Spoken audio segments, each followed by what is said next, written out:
Hello friends, good morning. Welcome to my channel Naman classes Panna.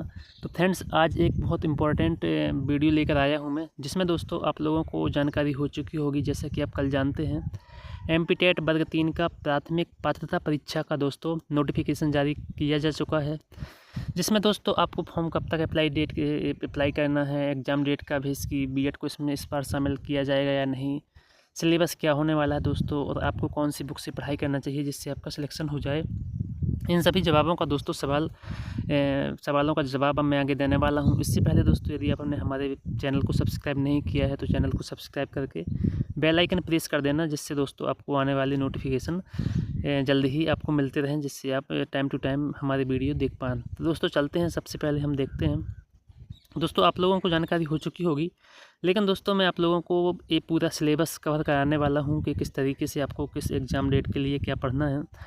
तो दोस्तों सबसे पहले हम बात करते हैं कि ऑनलाइन आवेदन पत्र भरने की प्रारंभ तिथि 1 अक्टूबर से है दोस्तों, यानी कि बहुत कम समय है, 2-3 दिन बाद इसके फॉर्म अप्लाई होने लगेंगे। और इसकी भी फॉर्म भरने की अंतिम तिथि 15 अक्टूबर है दोस्तों। आपको 16 दिन का समय मिलने वाला है। आवेदन पत्र में संशोधन की तिथि 1 अक्टूबर से लेकर के अंतिम तिथि 20 अक्टूबर तक चलने वाली है। अब दोस्तों एग्ज़ाम डेट कब है इसकी, तो 10 नवंबर 2024 से, यानी रविवार से प्रारंभ है। फीस है दोस्तों 500 रुपये जनरल वालों के लिए, SC ST EWS के लिए दोस्तों 250 रुपये। अब दोस्तों एग्ज़ाम की बात करें हम कि कब से है, तो 10 नवंबर 2024 से है, आपको जैसे मैं बता चुका हूं। अब दोस्तों बात करें, रिपोर्टिंग टाइम 7 से 8 है, और प्रथम 2 पाली में परीक्षा होनी है, द्वितीय पाली में 12:30 से 1:30 बजे तक है। निर्देश पढ़ने का समय दोस्तों 10 मिनट के लिए होता है, तो 8:50 से 9 बजे, और 2:20 से 2:30। अब दोस्तों उत्तर अंकित करने का समय है दोस्तों, आपके पास 2.5 घंटे का समय रहता है, 150 क्वेश्चन रहते हैं। 9 बजे से 11:30 बजे तक दोस्तों उत्तर अंकित करने का समय प्रथम पाली का, द्वितीय पाली का दोस्तों 2:30 से 5 बजे तक है दोस्तों। अब दोस्तों नीचे जानकारी दी गई है, जो कि आप सभी लोग लगभग जानते होंगे। अब बात करें दोस्तों कि एक क्या पद है, पद का विवरण कौन सा है, तो दोस्तों पद का विवरण है प्राथमिक शिक्षक है, और पद की श्रेणी है तृतीय श्रेणी, यानी कि 3rd ग्रेड की जॉब होती है दोस्तों। आवेदन पत्र निर्देश पुस्तिका कर्मचारी चयन मंडल भोपाल एवं विभाग के निर्देशानुसार होगा। परीक्षा केंद्र कर्मचारी चयन मंडल भोपाल के निर्देशानुसार होगा। जो ही परीक्षा केंद्र आप फिल करेंगे दोस्तों, उन्हीं में से कुछ एक डिस्ट्रिक्ट आपको चुनकर आएगा। अब दोस्तों बात करें कि क्वालिफ़िकेशन क्या चाहिए, दोस्तों कम से कम 50% अंकों के साथ हायर सेकेंडरी यानी कि 12th होना चाहिए आपकी, और इसके समकक्ष 2 वर्षीय डिप्लोमा, या फिर दोस्तों आपको 45% अंकों के साथ 12वीं हो चाहिए, और इसके साथ राष्ट्रीय अध्यापक शिक्षा परिषद मान्यता मानक प्राप्त विनिमय 2002 के अनुसार प्रारंभिक शिक्षा शास्त्र में 2 वर्ष का डिप्लोमा। दोस्तों कुल मिलाकर ये है कि आपकी 12th होना चाहिए, और DED या DLED होना चाहिए। तो पहले दोस्तों इसमें बीएड को शामिल किया जाता था, लेकिन इसमें दोस्तों अब बीएड को शामिल नहीं किया जाएगा। तो आई होप कि आप लोगों के आपको क्लियर हो गया होगा। स्नातक उपाधि दोस्तों चल जाएगी, और प्रारंभिक शिक्षा में 2 वर्षीय डिप्लोमा होना चाहिए। 12th से आप लोग इसका फॉर्म भर सकते हैं। यदि आपने ग्रेजुएशन किया है और 2 वर्षीय डिप्लोमा यानी DED या DLED है, तो आप इसका फॉर्म फिल कर सकते हैं। और दोस्तों दिव्यांगों के लिए 5% की छूट रहती है। दोस्तों ये जानकारी मैं आपको पहले भी बता चुका हूँ कि फॉर्म भरने की प्रारंभिक तिथि 1 अक्टूबर है, फॉर्म भरने की अंतिम तिथि 15 अक्टूबर है। भरने के कुल दिवस 15 दिवस हैं। ऑनलाइन आवेदन में संशोधन करने के लिए 1 अक्टूबर से 20 अक्टूबर तक है। कुल संशोधन करने के दिन हैं 20 दिन। आपको दोस्तों जल्दी से ही इसका फॉर्म फिल करना है, क्योंकि दोस्तों कुछ स्टूडेंट्स होते हैं जो लास्ट में फॉर्म फिल करते हैं और दोस्तों चूक जाते हैं। पेपर भी बता चुका हूँ मैं दोस्तों, 10 नवंबर से आपके पेपर होने वाले हैं। 150 नंबर का आपका दोस्तों क्वेश्चन होंगे। अब दोस्तों थोड़ा सा ये बात कर लें कि परीक्षा किस किस शहर में होगी, तो बालाघाट, भोपाल, ग्वालियर, इंदौर, जबलपुर, खंडवा, नीमच, रतलाम, रीवा, सागर, सतना, सीधी और उज्जैन। दोस्तों इन डिस्ट्रिक्ट्स में से आप जिस डिस्ट्रिक्ट को चॉइस करेंगे, उन्हीं में से किसी एक को दोस्तों आपको एग्ज़ाम सेंटर मिलेगा। अब बात करें दोस्तों, सबसे महत्वपूर्ण बात है कि परीक्षा योजना। दोस्तों पात्रता परीक्षा हेतु 150 अंकों का एक प्रश्न पत्र होगा। परीक्षा की अवधि 2.5 घंटे होगी। प्रत्येक प्रश्न 1 अंक का होगा, ऋणात्मक मूल्यांकन नहीं होगा। पात्रता परीक्षा के सभी बहुविकल्पीय MCQ प्रकार के प्रश्न होंगे, और 4 विकल्प होंगे, आपको एक विकल्प सही होगा। बाल विकास एंड शिक्षा शास्त्र दोस्तों child development and pedagogy 30 number की होगी और सभी एक नंबर के हैं तो 30 नंबर का होगा। 30 क्वेश्चन होंगे। भाषा 1 हिंदी आप चॉइस करना तो 30 नंबर की। भाषा 2 इंग्लिश या संस्कृत में से कोई कुछ एक चॉइस करना, वो भी 30 नंबर की होगी। आप दोस्तों जिस लैंग्वेज में आपके अच्छी पकड़ हो उसी को चूज़ करना। आप गणित भी 30 नंबर की आएगी दोस्तों। पर्यावरण अध्ययन भी आपका 30 नंबर का आएगा। अब दोस्तों मैं आपको सिलेबस बताने वाला हूं दोस्तों। मोस्ट इम्पॉर्टेंट पार्ट है दोस्तों, हमें क्या पढ़ना है और क्या नहीं पढ़ना। दोस्तों ऑलरेडी मैं वर्ग 3 का शिक्षक हूं, मेरी पोस्टिंग सीधी ज़िले में है और दोस्तों मैं ये सब पहले से तैयारी कर चुका हूं। तो दोस्तों मैं बहुत अच्छी तरीके से आपको बताने वाला हूं कि क्या क्या पढ़ना है क्या नहीं पढ़ना। बाल विकास में दोस्तों आपको ये जो दिए गए हैं टॉपिक, इसके अलावा और भी टॉपिक पढ़ने होते हैं। बाल विकास की अवधारणा, इसका अधिगम से संबंध, यहाँ से 1 क्वेश्चन 2 क्वेश्चन बनते हैं। विकास और विकास को प्रभावित करने वाले कारक, बाल विकास के सिद्धांत, यहाँ से 2-3 प्रश्न आते हैं। बालकों का मानसिक स्वास्थ्य, व्यवहार संबंधी समस्याएं, वंशानुक्रम, वातावरण, यहाँ से 1-2 क्वेश्चन बनते हैं। सामाजिकरण प्रक्रिया, सामाजिक जगत के बच्चे, शिक्षक अभिभावक साथी, पियाजे, पावला, कोहल वर्ग, कोहलर, थॉर्नडाइक रचना, आलोचनात्मक रूप, बाल केंद्रित एवं प्रगतिशील शिक्षा, यहाँ से क्वेश्चन बनते हैं। बुद्धि की रचना, ये दोस्तों जो भी व्यक्तित्व मापन, भाषा विचार, सामाजिक अधिगम, आकलन में अंतर, ये दोस्तों यहाँ से स्वतंत्र और समग्र मूल्यांकन, यहाँ से प्रश्न बनते हैं। और दोस्तों समावेशी शिक्षा से 5 नंबर के क्वेश्चन आते हैं। तो अलाभान्वित एवं वंचित वर्ग सहित विविध पृष्ठभूमियों के अधिगमकर्ताओं की पहचान, अधिगम कठिनाइयाँ, बच्चों को कहाँ कहाँ सीखने में कठिनाइयाँ होती हैं। अधिगम का मतलब दोस्तों होता है सीखना। प्रतिभावान, सृजनात्मक, विशेष क्षमता वाले अधिगमकर्ताओं की पहचान, हमें बच्चों की पहचान कैसे करना है कि कौन प्रतिभावान बालक है, कौन सृजनात्मक है, क्रिएटिव कौन है, कौन विशेष क्षमता वाला है, समस्याग्रस्त बालक, निदानात्मक, बाल अपराध, अधिगम और शिक्षा शास्त्र। पेडागोजी के 10 प्रश्न आते हैं दोस्तों। पेडागोजी आप देख सकते हैं दोस्तों, टॉपिक दिए गए हैं, इन सभी को आपको पढ़ना है। इसके अलावा दोस्तों और भी बुक्स में जो भी हम लास्ट में दोस्तों बुक्स बताने वाला हूँ कौन सी बुक्स आपको पढ़नी है। अब दोस्तों हिंदी भाषा से प्रश्न आते हैं 30।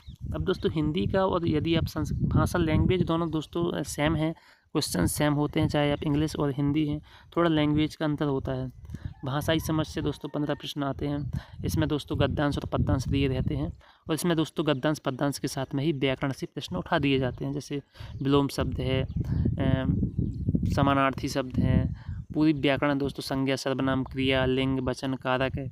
यहाँ से दोस्तों ये गद्यांश पद्यांश में ही यहाँ प्रश्न डाल दिए जाते हैं। अब दोस्तों 15 नंबर की आनी है पेडागोजी, भाषा सीखना और ग्रहणशीलता, भाषा शिक्षण के सिद्धांत, भाषा के चारों कौशल, लिखित अभिव्यक्ति, मौखिक अभिव्यक्ति, विभिन्न स्तर से शिक्षण अधिगम सामग्री, यहाँ से दोस्तों भी प्रश्न बनते हैं। तो 15 नंबर की पेडागोजी और 15 नंबर का दोस्तों क्वेश्चंस। इंग्लिश भाषा भी वही है दोस्तों, कॉम्प्रिहेंशन आना है तो ऐसे पद्यांश गद्यांश इसमें भी होते हैं दोस्तों, तो वहाँ से प्रश्न ग्रामर के इसमें भी डाल दिए जाते हैं। और दोस्तों 15 नंबर की पेडागोजी आती है। हिंदी और इंग्लिश की दोनों दोस्तों पेडागोजी एक ही है, बस लैंग्वेज का अंतर है।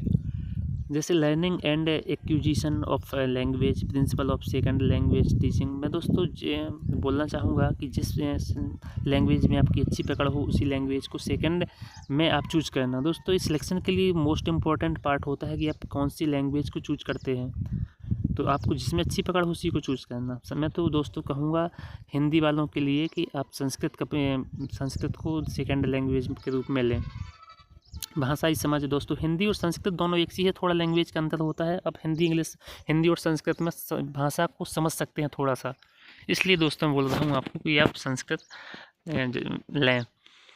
तो दोस्तों हिंदी और संस्कृत का जो लैंग्वेज है वो दोनों दोस्तों सिलेबस सेम है, आप पढ़ सकते हैं दोस्तों, जैसे उसमें था वैसे ही इसमें है।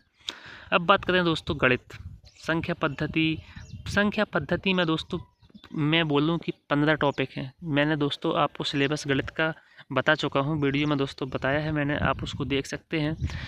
यदि आप संख्या पद्धति से दोस्तों कम से कम 15 नंबर की या 20 नंबर का प्रश्न आते हैं इसमें। 10 नंबर पेडागोजी बहुत कम आई थी जो पिछली बार एग्जाम्स हुए थे, तो हो सकता है इस बार भी कम आए, 15 नंबर की पेडागोजी ना आए, 20 नंबर के क्वेश्चन आ गए थे। ऐसा भी हो सकता है कि 15 नंबर के ही क्वेश्चन आए, 15 नंबर की पेडागोजी आ जाए। तो दोस्तों आपको पूरी संख्या पद्धति पढ़नी है। जितने भी गणित के टॉपिक्स होते हैं दोस्तों वो सभी आपको पढ़ने होते हैं।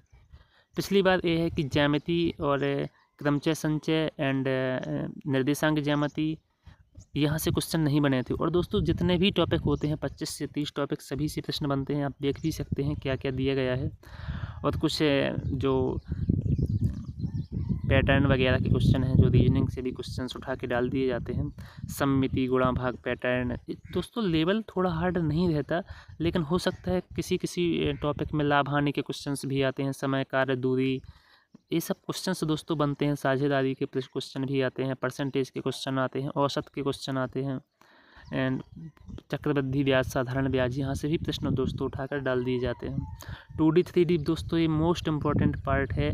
2D और 3D दोस्तों, वृत्त, बेलन, शंकु, आयतन, सममिति दोस्तों, और त्रिभुज, चतुर्भुज, समबाहु चतुर्भुज, समलंब चतुर्भुज, समचतुर्भुज, यहाँ से दोस्तों क्वेश्चंस 100% बनते हैं। तो ये तो टॉपिक आपको पढ़ के जाना है। दोस्तों समय कम है, आप लोग हल्के में ना लें और दोस्तों ज़्यादा से ज़्यादा मेहनत करें। गणित पेडागोजी दोस्तों बहुत सरल है, कुछ ज़्यादा कठिन नहीं है।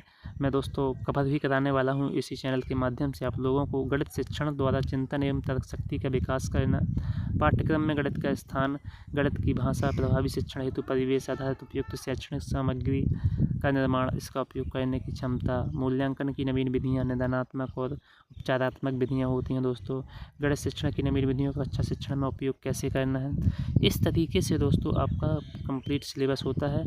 लास्ट बचा दोस्तों पर्यावरण। पर्यावरण में भी दोस्तों मोस्ट इम्पॉर्टेंट है। इसके अलावा पर्यावरण में और क्वेश्चंस आते हैं। ऐसा नहीं है कि आपको जो सिलेबस में दिया गया है केवल वही पढ़ के जाना है, वही पढ़ के तो जाना ही है दोस्तों। इसके अलावा जो एक्स्ट्रा होता है वो भी पढ़ के जाना है आपको, जो किताब में दिया रहेगा। अब बात करते हैं दोस्तों हमारा परिवार और हमारे मित्र। यहाँ से क्वेश्चंस दोस्तों बनते हैं। परिवार क्या है, परिवार के कितने प्रकार होते हैं, पितृसत्तात्मक, मातृसत्तात्मक, यहाँ से खेल, कार्य और आवास, हमारा भोजन और आदतें, पानी और हवा, प्रदूषण एवं संक्रमण, प्राकृतिक वस्तुओं और उपज। आप दोस्तों वीडियो को पॉज करके इनके सब पार्ट्स को आप पढ़ सकते हैं। भोजन के बारे में दोस्तों हमें क्या क्या पढ़ना है, कौन कौन से विटामिन्स। अब दोस्तों आपको ये समझना पड़ेगा कि भोजन में कौन कौन सी विटामिन होती हैं, कौन कौन से भोजनों में भोज्य पदार्थों का स्वास्थ्यवर्धक संयोजन, फल और सब्जियों का महत्व, पौधों के अंगों के अनुसार फल। अब दोस्तों पौधों के अंगों को ही पढ़ना पड़ेगा आपको, कौन कौन से पौधों के पुष्पों को भी पढ़ना पड़ेगा आपको। डिटेल से दोस्तों पढ़ना है, ऐसा नहीं कि आपने जो टॉपिक दिए है उसको पढ़ लिया, आपको सभी को डिटेल से पढ़ना है। पानी और हवा, प्रदूषण का एवं संक्रमण। अब दोस्तों संक्रमण किस किस से होते हैं, रोग सभी पढ़ना है आपको। और आपको प्राकृतिक वस्तुएं, कोयला वगैरह ये सब पढ़ना है, सभी कहाँ कहाँ पाया जाता है। मानव निर्मित संसाधन में ओजोन क्षय, अम्लीय वर्षा, ग्लोबल वार्मिंग, ग्रीन हाउस प्रभाव, वनों की कटाई और शहरीकरण, पारिस्थितिक संतुलन, जीवाश्म ईंधन, आपदा प्रबंधन। और दोस्तों सबसे मोस्ट इम्पॉर्टेंट पार्ट है जहाँ से 2-3 क्वेश्चन बनते हैं, अंतरिक्ष विज्ञान। अंतरिक्ष वैज्ञानिकों का परिचय, सभी दोस्तों वैज्ञानिकों का परिचय, जितने भी हमारे वैज्ञानिक हुए हैं इसरो के, और विदेशों में भी दोस्तों पढ़ना है, नासा के कौन से हुए हैं, सभी दोस्तों फ्रांस के जितने भी महान वैज्ञानिक हुए उन सभी का जीवन परिचय और दोस्तों अंतरिक्ष में जीवन बिताने का अनुभव। तो आई होप फ्रेंड्स कि आपको वीडियो अच्छा लगा होगा और सिलेबस कवर किया होगा आपने। दोस्तों कुछ लोग ऐसे होंगे जो पहले से भी पढ़ चुके होंगे, जिनका इस बार सिलेक्शन नहीं हुआ था 2020 वाले में, अब दोस्तों इसकी तैयारी कर रहे हैं। तो ये तो पात्रता परीक्षा है दोस्तों, जिनका 2020 क्वालिफाई है उनको ये एग्ज़ाम नहीं भरना। जो नए स्टूडेंट हैं या फिर जिनका क्वालिफाई नहीं हुआ था, उनको जनरल वालों को 90+ नहीं थे जिनके मार्क्स, और EWS OBC वालों के लिए जिनके 75+ एग्ज़ाम मार्क्स नहीं थे, उनके लिए ये एग्ज़ाम है, पात्रता परीक्षा है। इसके बाद दोस्तों चयन परीक्षा होगी। ये इन्वायरमेंटल की पेडागोजी है दोस्तों, इसको ही पढ़ सकते हैं, बहुत सरल है। लेकिन दोस्तों एग्ज़ाम का पैटर्न अब कठिन बनता है, सिलेबस कुछ और रहता है, सिलेबस से बाहर भी दोस्तों क्वेश्चंस पूछे जाते हैं। तो ऐसा नहीं है कि आपको सिलेबस में ही सिमट कर रह जाना है। तो दोस्तों मैंने आपको लगभग पूरी जानकारी बता दिया है। वीडियो को दोस्तों ज़्यादा से ज़्यादा शेयर करना, हमारे चैनल को सपोर्ट करें, और दोस्तों वीडियो को लाइक करें, अपने दोस्तों को शेयर करें। दोस्तों सिलेबस आप अच्छे से कंप्लीट करें। इसके अलावा कौन कौन से टॉपिक पढ़ना है वो आपको बताने वाला हूँ। तो मिलते हैं फ्रेंड्स नेक्स्ट वीडियो में, तब तक के लिए जय हिंद, जय भारत।